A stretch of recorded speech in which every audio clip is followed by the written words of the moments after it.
ଦୋଳ ପୂର୍ଣ୍ଣିମା ଓ ହୋଲିରେ କେନ୍ଦ୍ରାପଡ଼ା ପ୍ରଶାସନଙ୍କ କଡ଼ା ଆଭିମୁଖ୍ୟ ଚୋରା ମଦ ବେପାର ଉପରେ ଲାଗିଲା ଲଗାମ।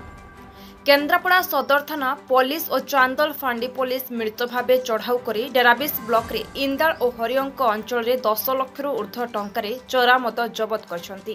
ହରିଅଙ୍କରେ ଜଣେ ଚୋରା ମଦ ବ୍ୟବସାୟୀଙ୍କ ଘରୁ ଏକାକ ବେଳକେ 81 ପେଟି ମଦ ଜବତ କରାଯାଇଛି।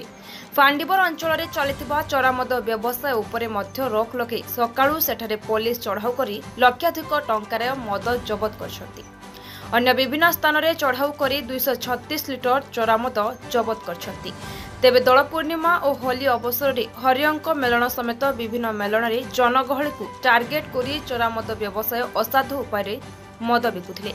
किंतु केन्द्रापड़ा प्रशासन घन घन चढ़ाऊ फल चोरा मद व्यवसाय उपर रोक लगाजिबाकु उद्यम जारी रही। 10 लक्षरू ऊर्ध्व टंकार मद सह पुलिस 2 जन को गिरफ्त करछंती। केन्द्रापड़ारू बाबुली मल्लिकଙ୍କ रिपोर्ट संग्राम टीवी। दिल्ली मंत्री हरिअंक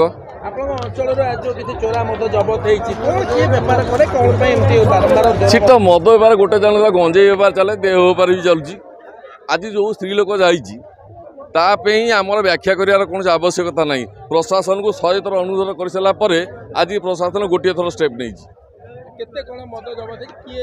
नहीं 7 लाख टंकार मद जबत हो नहीं सर किए आसते आम जानू किंतु हेची बोली मु भी देखी प्लस सीजर लिस्ट रे आम जो गाँ पिला माने जो दस्खत फस्खत करते 81 पेटी मद जबत हो। सी मद बेपार करते आम प्रशासन को अधिकार माने थिले आगुरी कौन होता ना सेटा जानी किंतु गाँव अनुरोध क्रमे प्रशासन अधिकारी संपूर्ण स्टेप नहीं से आम चिर ऋणी। आम संपूर्ण खुशी अच्छु प्रशासन संपूर्ण खुशी अच्छु से बेक देखा राजी अच्छु।